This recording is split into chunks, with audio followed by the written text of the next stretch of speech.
So this will be a complete walkthrough on implementing your own transformer architecture based on the paper from Google. Attention is all unique from scratch. So you have the paper right here, and there's actually a lot of boilerplate code we will need to develop and lots of things to unpack. But I will try to make it focused and start with the most important part. So here, a quick overview over the transformer architecture. What you see here is actually a transformer encoder, which you see here to the left, and the decoder here to the right. And the original Google paper was focusing on translation. So the idea was to create something that decodes text, and it creates random text. For example, you can use the entire corpus of English language from the internet, and you train this transformer decoder on it, and you are now able to generate random text. And so in the past we have been looking at creating random names, and there are two lectures that precede this, which are about PyTorch and a very simple bigram model to generate random names. What we will do today is we will implement our own decoder to generate random names based on the transformer architecture. But before we do this, we will actually first implement our own encoder. So this thing here to the left, which consists of multi-head attention and feed-forward network. The multi-head attention, or the attention model itself, is given by a simple equation, which is somewhere here in this document, which is this one. And so this is really the key for what we want to do. So let's do the following. Let's copy this out here and put this into a Colab worksheet so that we can try to understand what this means in detail. So here is the equation of the image. And what I've also done is I've took the code from the previous two lectures, which has been loading the names from the Social Security Administration, which was this file here. So let's look at this file real quick so we're all on the same page.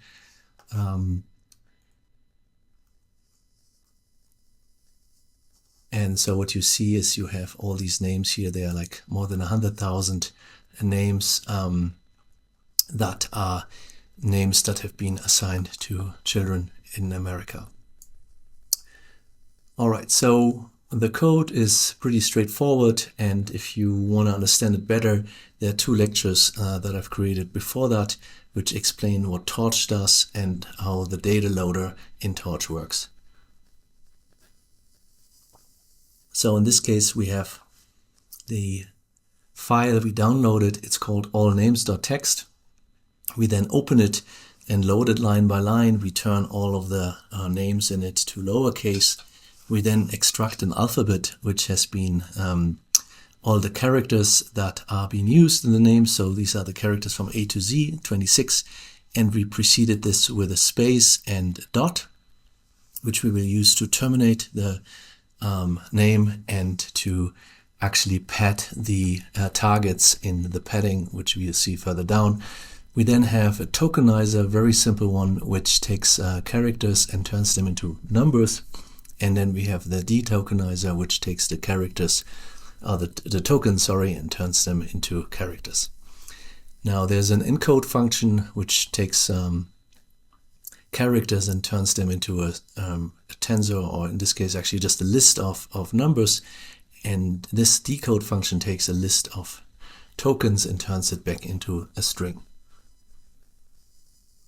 We then take all the names and split them randomly into a training data set and a validation data set.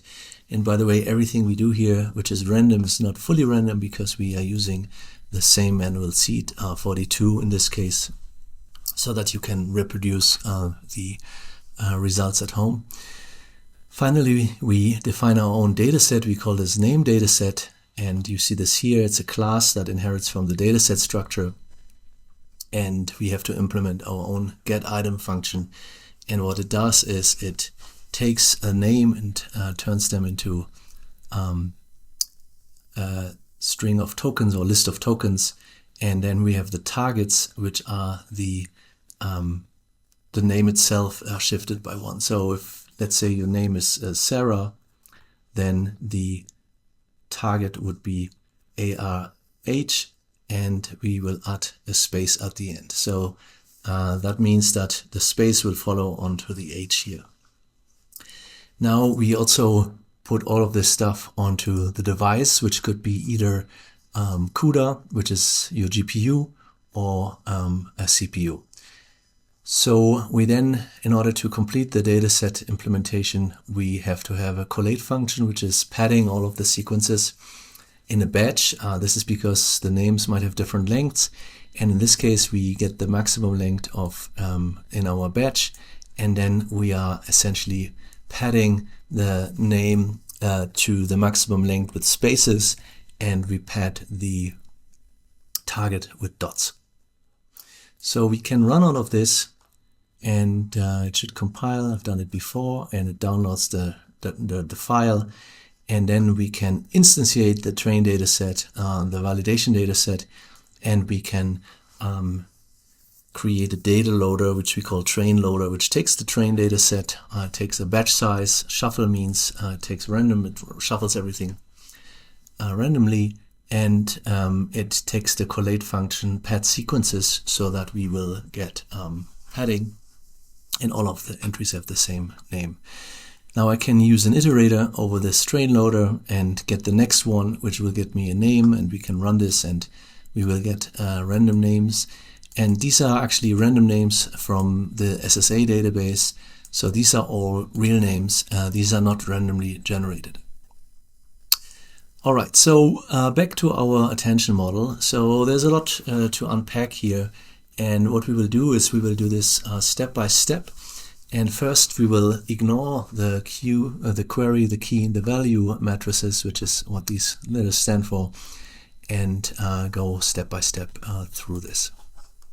All right, let's look at the data more carefully. So name is, well, let's print this so we see what this is. These are a bunch of tensors. It's actually 2 tensors. One contains the names, and the other one contains the target. So if I grab the first one, I do get 32 names that have length 8. This is because 8 was just the longest name in the batch. If I do this again, it might be 12, depending on what, or 4, whatever the names are in our batch. We can also look at individual names, and in this case, let's look at the first one it has here, and it looks like this. We already saw this was Diana, and we can then look at the target, and this will not be surprising. It will be the vector left shifted, so we drop the first one, and so on. The first one follows 25, onto 25 follows 23, so we have a 23 here, and so on. And so here at the end you see I'm adding the padding character, which was the dot. So to understand this equation, we first look at the operation here. This is the key operation. This is a matrix multiplication. Now, why is this a matrix? This is just a list. Well, when we do anything in neural networks, we will do some kind of encoding. And so far we have doing one-hot encoding. And for the sake of doing this with a simpler name, I will use the name Leica, which has only 5 characters. And before we do this, we also want to get the length of our alphabet to know what our embedding dimension is. Now that we know this, we can do a simple one-hot encoding.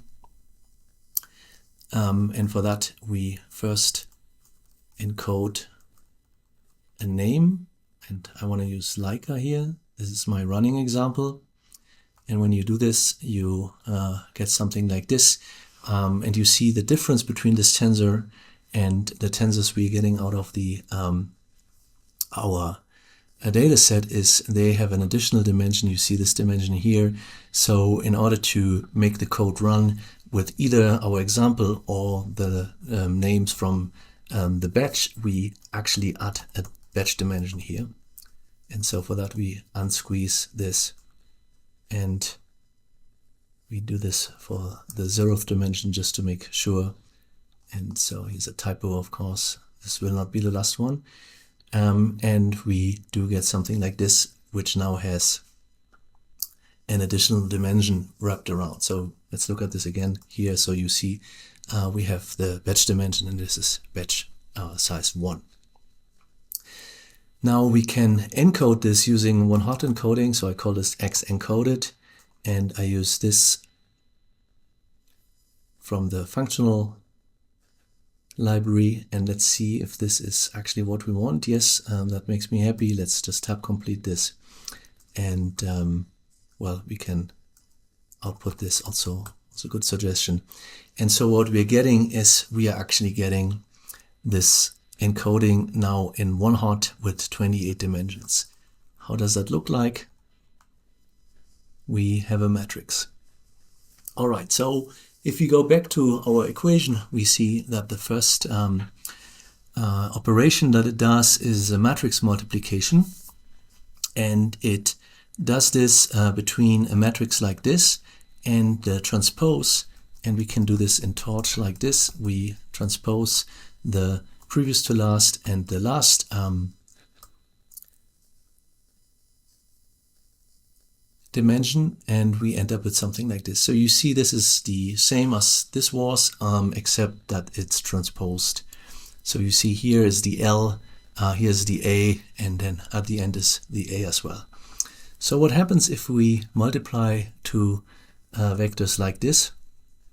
In Torch you can use the add symbol for that, and we can do a quick sanity check. So this was a 5 by 28, and this was a 28 by 5, so the result will be a 5 by 5 matrix.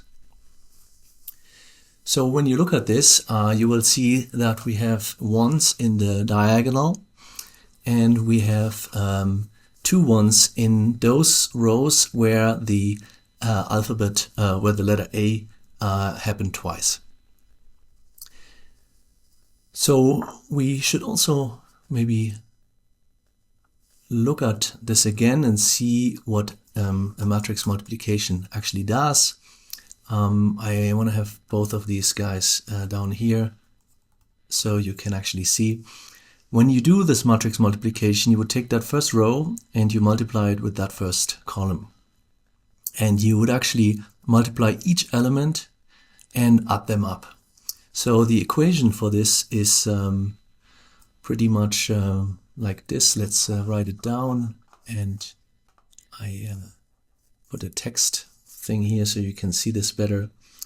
What we're actually doing is we are doing a sum, so we're adding all of these things up, and we do this over the entire dimension, and we multiply AI times BI, and this would look like that. And so we can also write this out just to be fully 100% transparent here. What this is, it's this plus A2 B2 plus all of the other ones, and then at the end we have the AN and the BN. So maybe this doesn't look very familiar yet, but if you think about this, this is actually nothing but the definition of the dot product between the vectors A and B. So in this case, we can write this like so. We have the absolute value or the length of the vector times the length of the vector B, and we then get the angle between them. So what this is, it's essentially the also known as the cosine similarity between the vector A and the vector B. And so in that case, the vector A would be this first character encoding, and the vector B would be the same character encoding in the column here, and the similarity between them is very high, and this is why we get a 1 in the entry. Now, when I do this with the next column, so I take the first row here and I multiply it with this column, the similarity is 0 because this was the letter L and this was the letter A. So they have nothing in common, and I do get the result 0. And now if you look at this matrix, it becomes interesting when you look at the second row of the letter A, which has actually 2 entries that are 1. And why is this? Is because the second character and the fifth character are the same. And so we see this down here again, where that the fifth character is the same as the second character. So if you look back at the equation, we see that it actually does the softmax operation. And if you remember from the last lecture, what the softmax operation does is it turns a logit into a probability.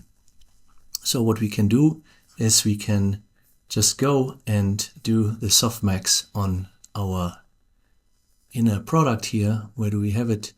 Down here. And in order to do this, we put it into parentheses and then we call softmax on it. And now we want to make sure that we are going over the rows. And so if you do it this way, you will see that you have still the highest values or the highest similarity between the same elements. So you will see that the diagonal is always the highest number in this.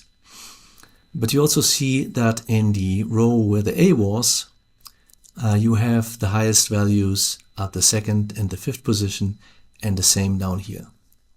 And now the interesting part about this is that it actually now allows to have some similarity between the characters, the first and the second characters, or the first and the third characters. And it doesn't just exclude that these characters couldn't be the same. So why is this useful at all in our context where we want to generate random words?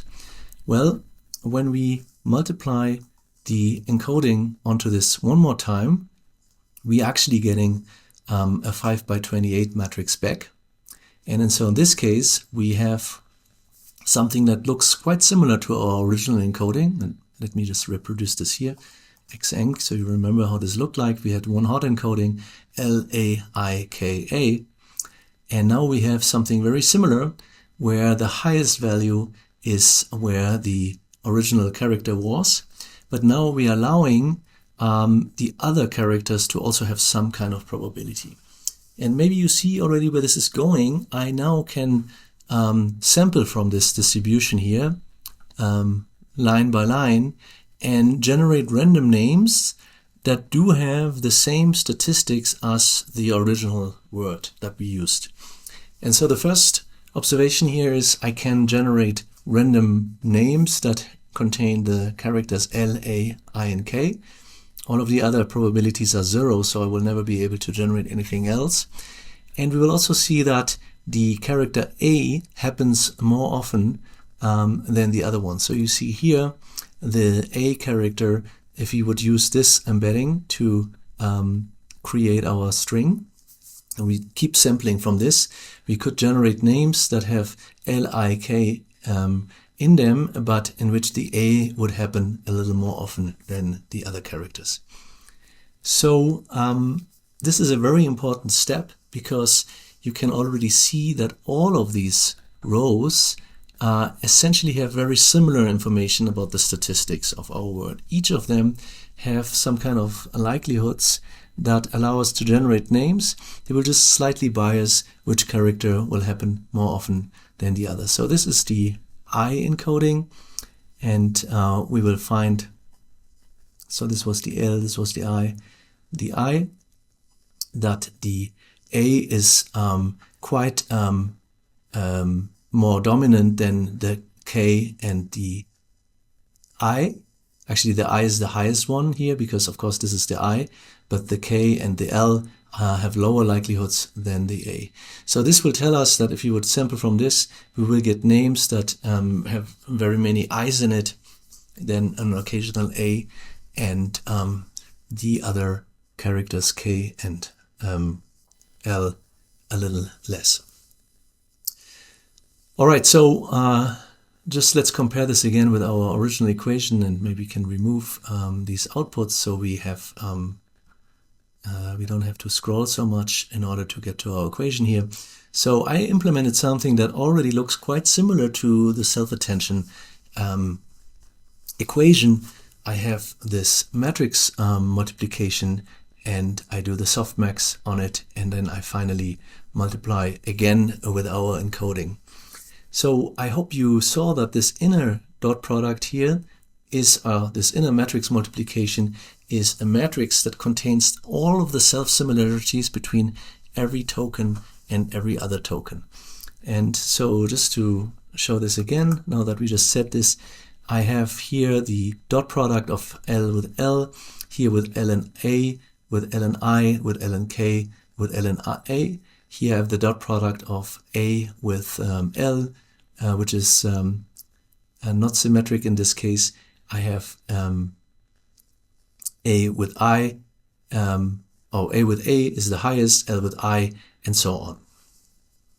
So now I can use this to create what is known as an encoding, and we are now almost there with our encoding. We just don't know what Q, K, and V means. So you could now think about ways to use this kind of self-similarity idea to create statistics about different names. So I could do the same thing for some other name here, like Nikolaus, and or anything from the name database. But we also want to learn something, and this is where the Q, the key, and the V comes in. And what these are, they are essentially something very similar to the W matrix, which was our bigram matrix, which was storing all the probabilities between all of the possible pairs in our alphabet. Now in this case, these will be three different matrices that we can learn, and that will encode different things than just a simple bigram model. So let's start doing this. The first thing I want to do, I want to remind myself on what the shape of our encoding was. And we have three values here. The first one is the batch dimension. The second one is the number of tokens, which is 5 characters. And then this is the length of the alphabet. And now I want to introduce one more variable, which is the dimensionality of our encoding. And for now, I will just use the same number that we have classes. So I told you B, Q, K, and V are essentially matrices that will multiply with the tokens just much as we did with W before. And for that, we define them as neural networks, simple linear neural networks without a bias, which is really the same as a matrix multiplication. So let's do that. We define the query, which is a torch neural network. And now we actually can follow this recommendation here. It wants to do the same thing for the key. And now let's do this also for the value. And in this case, I want to have a decay here as well. So now we have three different neural networks, and we can turn them into matrices like so. And let's look at this thing. So we see Q shape is a 5 by 28 matrix, and so are the others, and they should contain nothing but random numbers.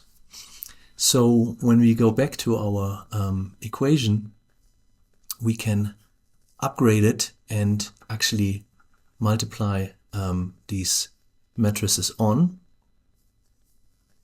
And so we go down here and use our equation. And in this case, we have already been using xenc in here, so we can actually really just replace this with Q, and this with K, and this with the value at the end. So now what we're getting is a bunch of logits, and this is of course completely random data. There's not much we can get from that.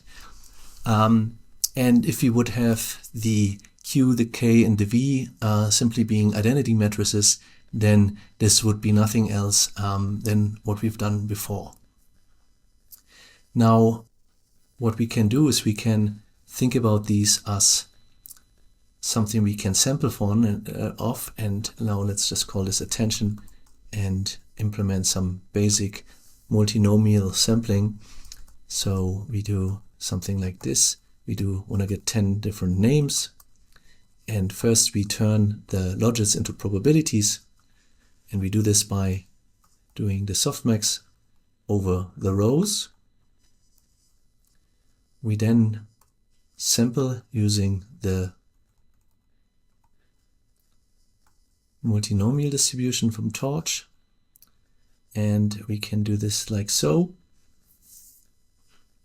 And we can then decode what we would get.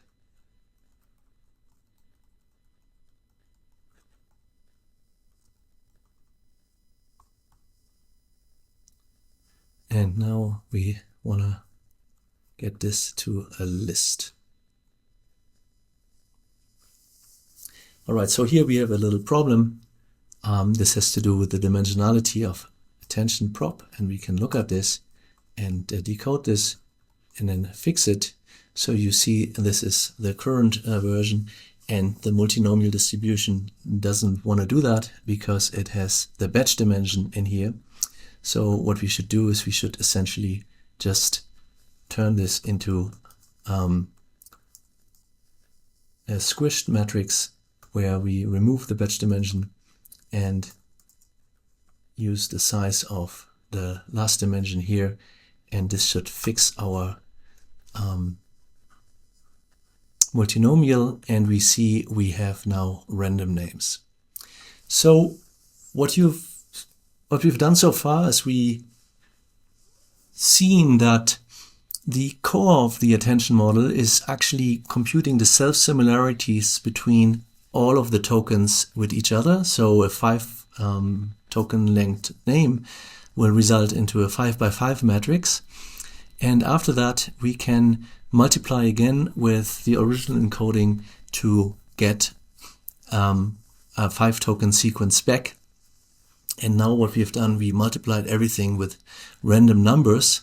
And our goal should now be to train a neural network, or actually optimize the system so that the values of Q, K, and V will be so that the names that get generated will minimize the log likelihood with our sample data or with our targets.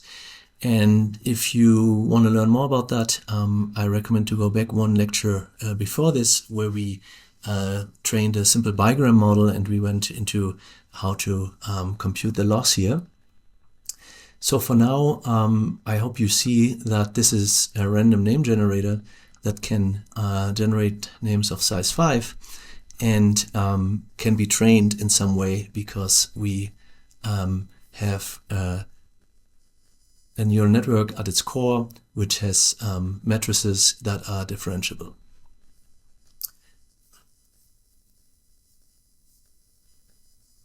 So we are now also ready to implement most of the Transformer Encoder. There is just one little detail here in this paper, which is, when you look at it, it actually says something about multi-head attention. And in the original Transformer paper, they don't use simple attention head, but what they do is they do what we've done here multiple times in parallel, and essentially break the dimensionality of the query key and value matrix into multiple pieces. So in this case, we created Q, key, and V with dimensional nullity 28, but we can actually do whatever we want here. This is a random number, 78, and it will always do that. So like, let's look at what happens here.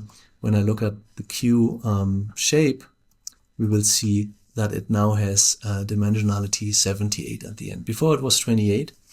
And so what this buys us is it actually allows us to have more parameters in our model.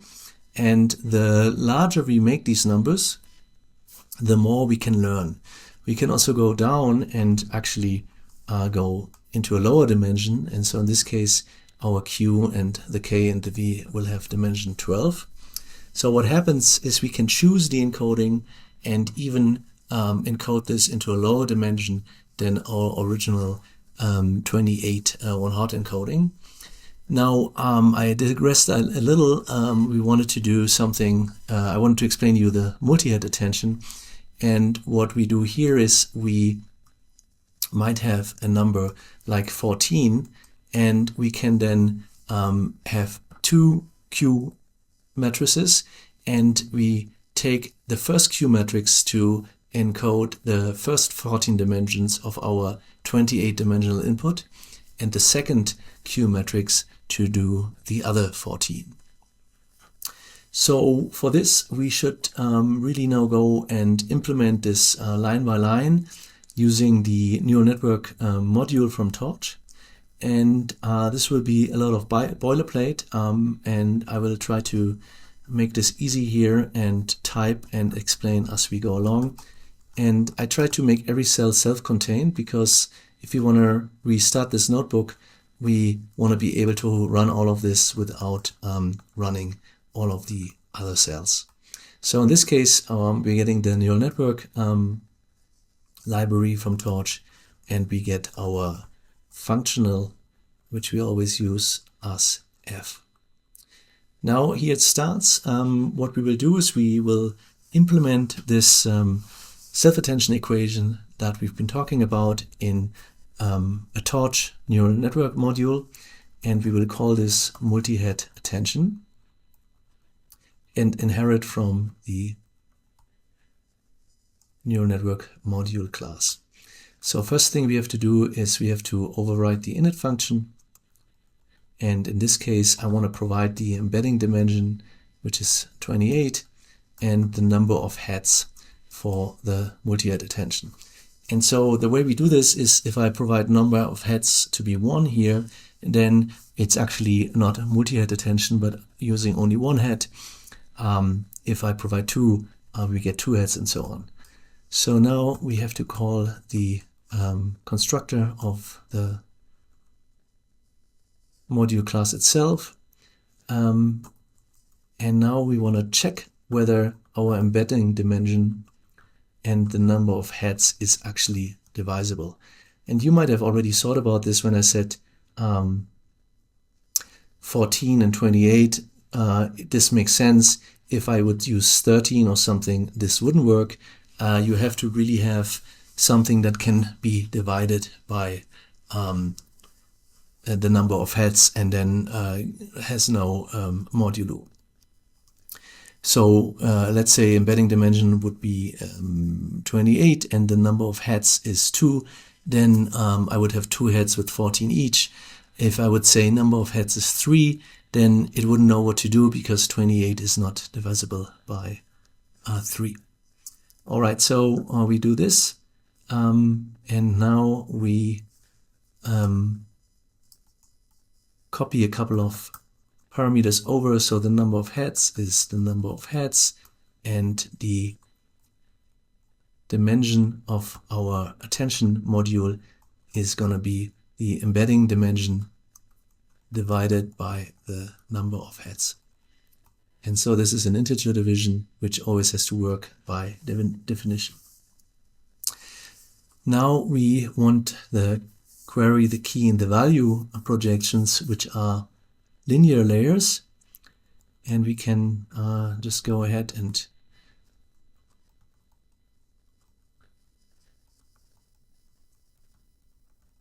do this. So bias is false. So in this case, the linear layer is really just a single layer neural network without bias terms. And if you think about this, this is nothing else but matrix multiplication, just like we want. We do the same for the, and actually I want to call this different. This was a Colab recommendation. I call this K projection, and this is also a linear one. Same thing, embed them. And now it got the pattern and creates the value one. And the last thing we want to do is we actually want to have an out projection, which is a simple neural network that we run everything through, which is part of the multi-hit attention block in this paper as well. And I will talk about this in a second. Well, actually, let's do it now. So far, I showed you the attention, self-attention equation, and you have seen how it actually encodes statistics of an entire sequence of tokens into a single encoding. And I told you that we use these Q, K, and V matrices to allow the neural network to learn something. These are trainable parameters. In order to make it even more rich in what it can learn, usually you run all of this through another final neural network layer. So you have a few more parameters that you can learn. So with this, we can define the forward function. And in this case, we want to provide Q, K, and V. And now we can do the same thing as we've done before. I copy my batch size, my numbers of tokens, and the classes. And now it already recommends these things here, which are doing the projection steps that we've been doing earlier manually. And now we have to pull a little trick in order to split the heads into the different components. And I will just do that for you. And I hope it becomes clear once I've written it out. So what we can do is we use the view operator, which allows you to reshape a tensor into a different format. And in this case, I want to use the same number of batches. I want to use the same number of tokens, but this time I want to have number of heads. Let's say we are using 2 and the inner dimension, and we transpose this. And so the result we have here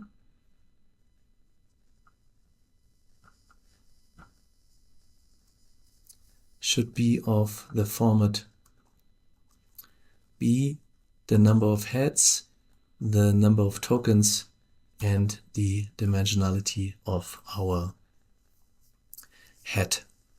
And so remember, DK in this case with 28 classes, the DK would be 14 if we have 2 heads. We do the same thing here for all of these guys and compute K, and it already wants to do this, but now we add the transpose. This is the same format, and then we do this also for the value.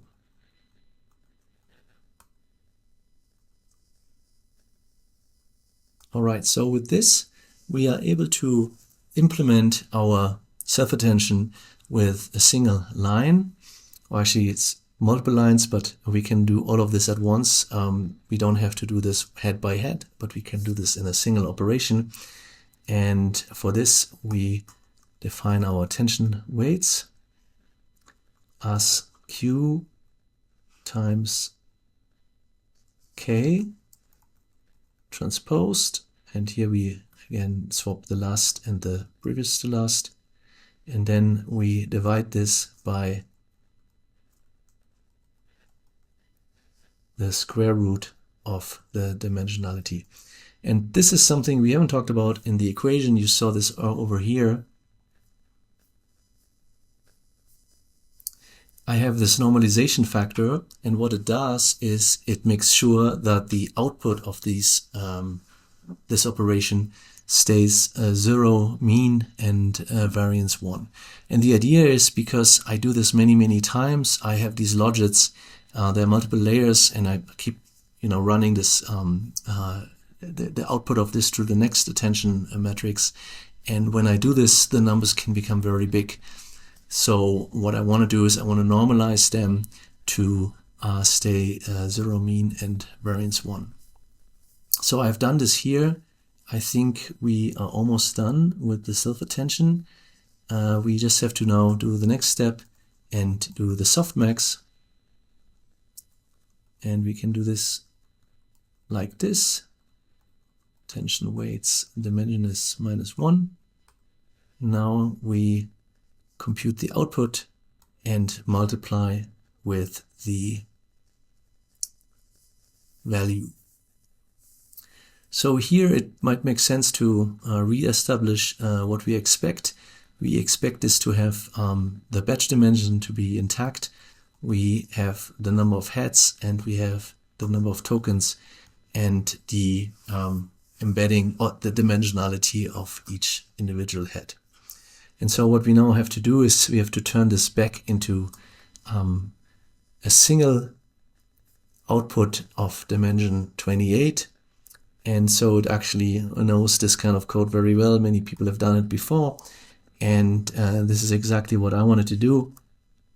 It takes the output, it makes it contiguous, and then it turns it into the original format, which is of the form B, T, and C. So all it has done is it has recombined these heads into a single encoding. So what has been a 4-dimensional tensor which has 2 heads of length 14 now is a 3-dimensional tensor again, which has 28 classes at the end. So now all we have to do is we have to return our final output, and then we can test this. And we essentially did nothing much else than taking what we've been experimenting with earlier and put it into a torch class that we can then later use to build up the entire transformer. So in order to self-instantiate this, I always like to do this at the end when I define one of these classes, so I can see right away whether I did something wrong. So let's say we want to have our model to be this new class, multi-head attention. And now what do I have to provide? The embedding dimension 28, and I can maybe use 4 heads. This should work because 28 is divisible by 4. And I can then, once I've done this, I can compute the self-attention by just using my encoding, and I should then be able to see what the output is. So here's something wrong with the indentation, and what happens is I had something like this, which was my name Leica. I now run it through my neural network, which uses multi-head attention, and I'm getting back out an encoding of my input, which uses self-attention at its core. And let's go back and try this with one single head, and you see the result is the same. And we can also test that if you would run this with 3, we would get an assertion error because we are not allowed to do that. So let's stick with 4 heads. That's not the worst. Now you might also wonder why I've been providing Q, K, and V and not just a single value, because all of these are the same at the end. When you see how I instantiate it here, I use xenc throughout. The reason for this is because we want to be able to use the multi-head attention in the other block here, which we will explain later. And what you can see here is that it actually uses different inputs. So in this case, in the decoder, the multi-head attention will use the output from the encoder here, and then it will use this as the value which comes from the multi-head attention in the decoder. We will talk about this later, but to give you an intuition, what happens here, this decoder is our name generator, and the encoder encodes something else, let's say query, or in this case this was translation. And so I might have a French sentence or a French word which goes in here, and this guy can generate English words. And now the idea is that the generation of the English word is biased in some way by the encoding of the French word. And this is how translation works. You would train these two things together so that this decoder always spits out the English word that corresponds to the encoding of this French word. So With this code, we are now equipped to use this part also in the decoder later on, and we can move forward. There are two more things that we haven't discussed. When you look at the original drawing, we have another block here, which is an add a norm block. We have a feed forward block, and we have what is known as residual connections.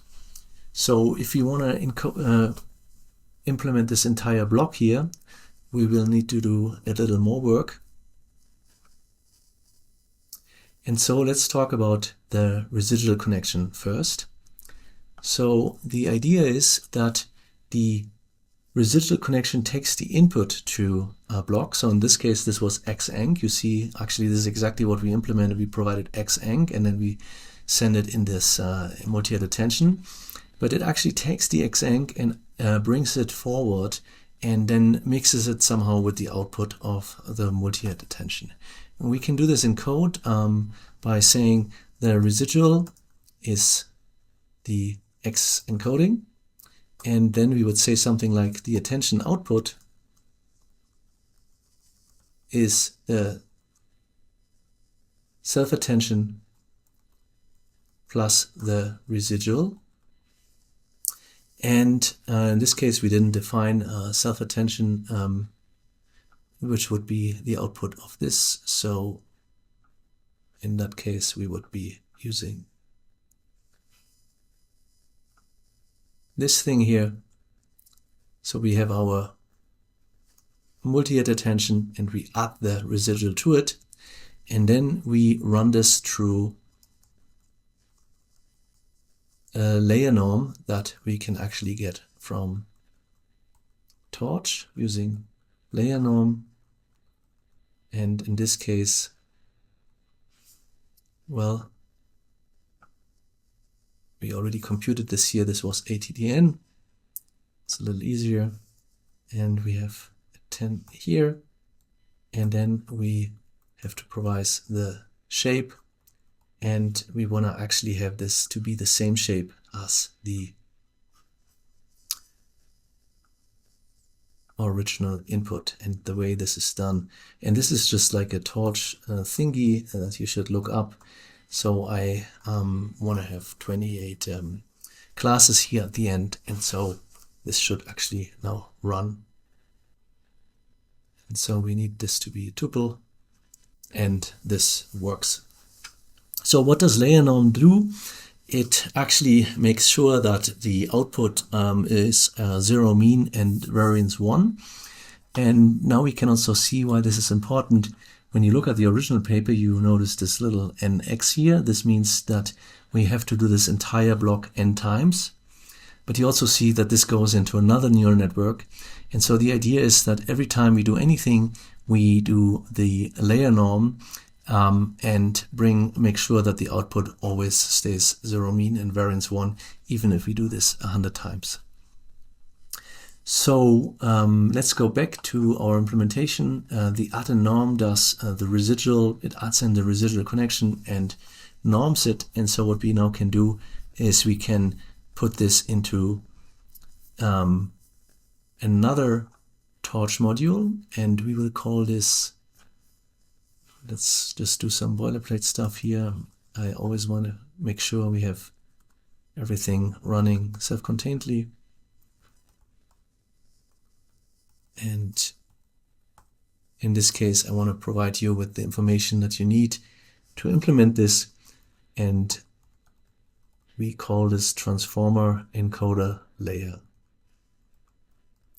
Again, we inherit from the neural network module. We implement our init function. We provide the dimensionality of our model, the number of heads, the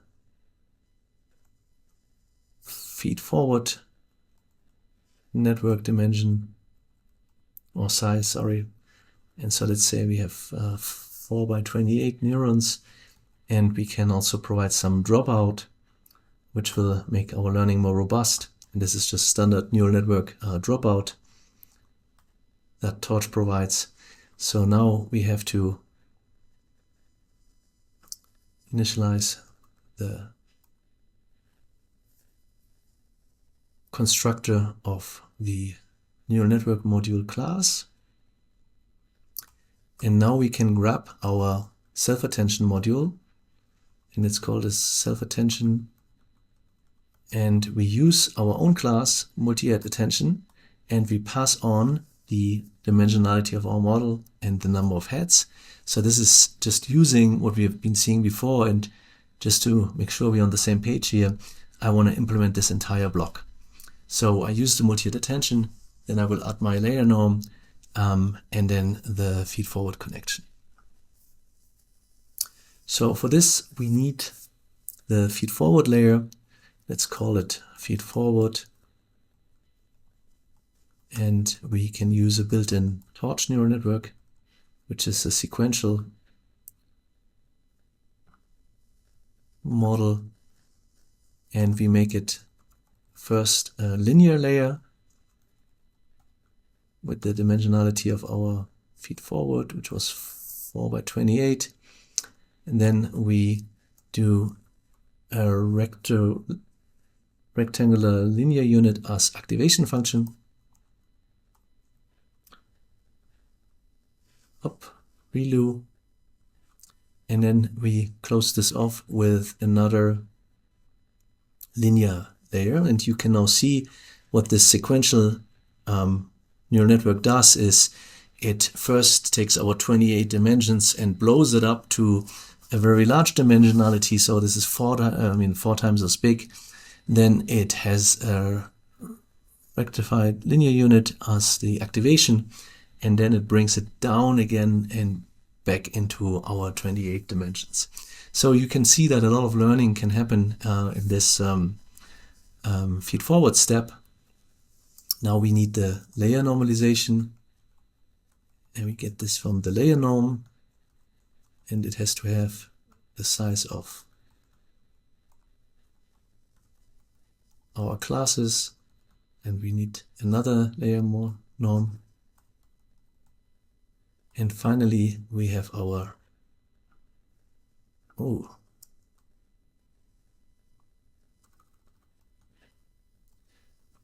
this code completion is not always. And finally we add our dropout. All right, so let's put this together in our forward function. And here we only use our one encoding, which will be the same. And now we can start with self-attention. And before we do this, let's look what we want to do. We first run our source into the self-attention block. Then we want to add the input back and do the layer norm. Then we want to take that output and run it through the feed-forward and then through the layer norm. So let's do that as planned. And let's take the next layer. And here we provide the source plus the attention output. So this is the add part of the norm part. Let's write it here, add and norm. Then we have the feed-forward block, and we do something like this. We use feed-forward that we defined above. And now we have to do the last norm. So we take the second norm and we actually too much happened here at once. Let's think this through. The source is the norm. We take the second one this time. I want to add some dropout here and use my FF output from the feed-forward. And this is our final result, so we can return this. Let's see how this looks like. We call this encoder layer. We initialize it the same way, we run it, and then we see what we get. Let's just call this output. And you see it doesn't do much. It really just runs it through the self-attention, then through the feed-forward layer, and we have the same encoding as we had before. So we have a word like Leica, and we run through all of these things, and we're getting some version, an encoded version of that string back. All right, if we go back to the paper, let's see what else happens in here. So there is something we haven't talked about, which is this little thing here, positional encoding. And so far we have our input, which was Leica. We have our input embedding, which is the one-hot encoding. So this is our 5x28 tensor. And now we have something here which is called positional coding. And in the paper itself, this is very complicated. They're using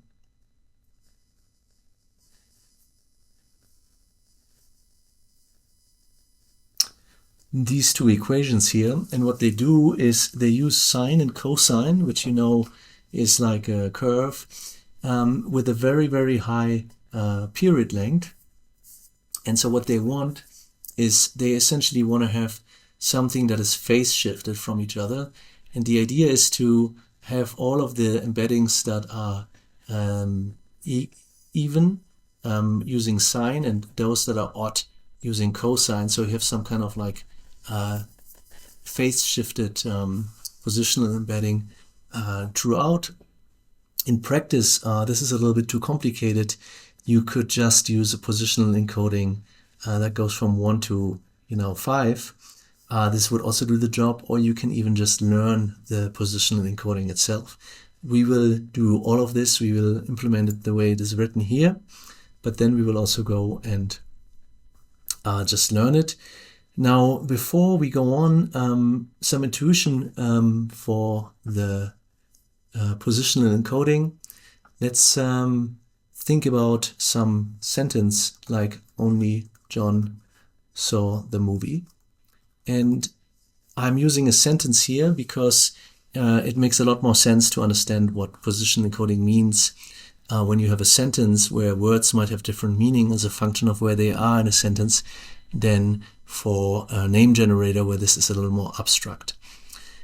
So it should be clear by now that we could encode this sentence also into tokens like we did with the names, where we use one character to become one token, but we could also use words as an input. And let's say we provide the encoding 1, 2, 3, 4, and 5.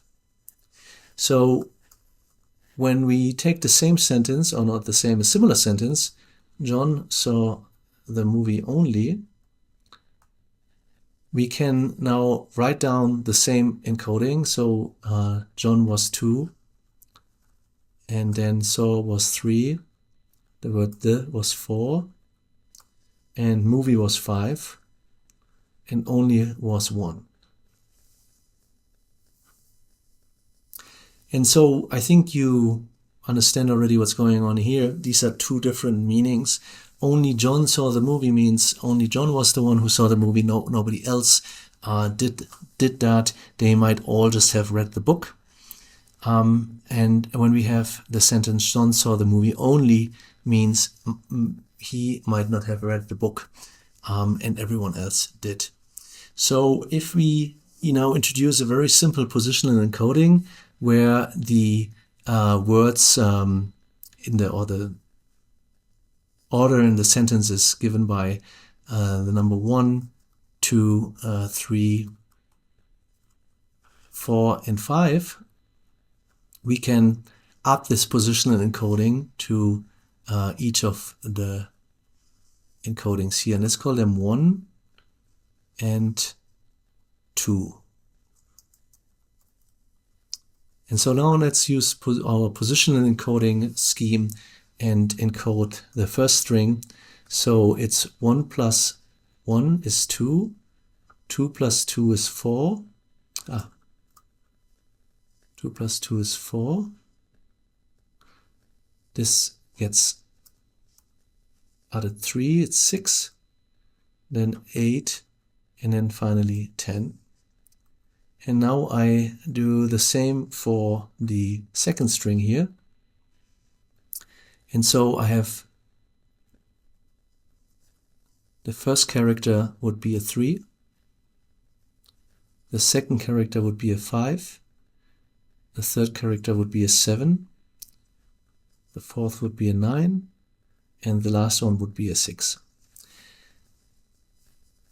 So if you look at this encoding, these two encodings, you will see that the words here are very similar, or the encodings are very similar. The numbers are very close together, except for one.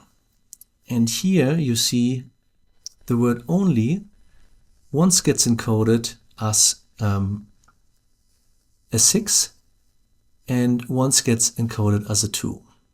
So just to be clear, John is either 3 or 4, Saw is either 6 or 5. And so if you think about these encodings or to be embeddings in higher dimensions, let's say we have 28 dimensions, then we will have something that is still very close to each other in this 28-dimensional space, except one word which comes out to be completely different. So here movie and movie 9 and 10, but the word only in one decoding becomes 2, and in the other encoding becomes 6. And so what now happens is when we feed these two sentences to an encoder, it will actually from the get-go realize that the word only has two different meanings as a function of where it is in the sentence, and probably learn that the word John and Saw and the movie are always the same, no matter where they are in the encoding. And so in order to do this, we can add these cosine and sine functions instead of the simple numbering I have here, or we can use the learned embedding.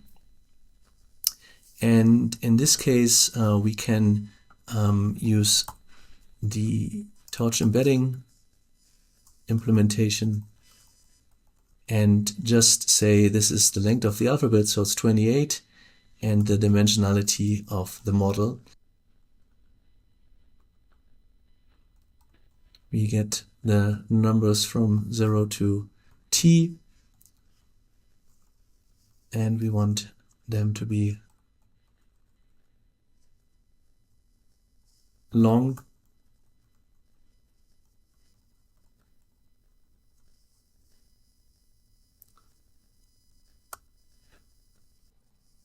And then we can simply run these through our positional embedding, and this should be pos, of course. So just to make sure this is the same shape. So all we have done is we took numbers from 0 to 4, and we have been running them through random embedding. And so in this case, we can use that as the position embedding. And so when you do it this way, you let the machine learning process learn the embedding as well.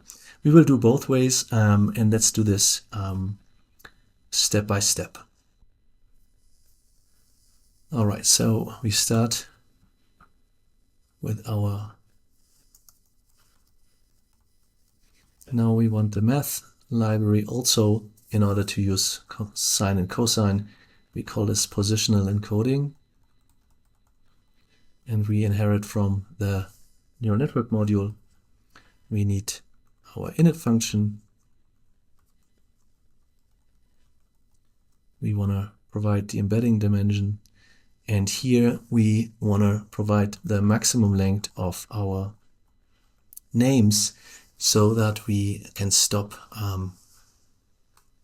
adding positional encoding if something gets too long. So now let's get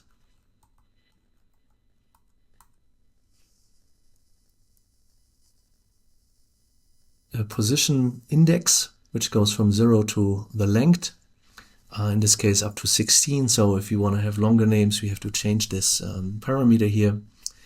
And then we can, if you look at this equation here, we want to first get this term here, and then we want to feed it to the sine and the cosine.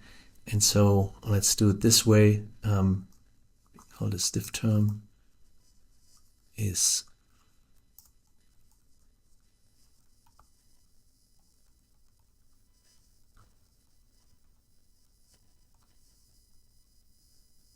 so we want to create zeros of the right dimensionality, so 16, and then the embedding dimension. And now we want to populate this all with sine and cosine terms. So we first take the even ones, and this is now simple because we defined this via exponent and logarithm, position times diff term, and here we do the same for the odd numbers.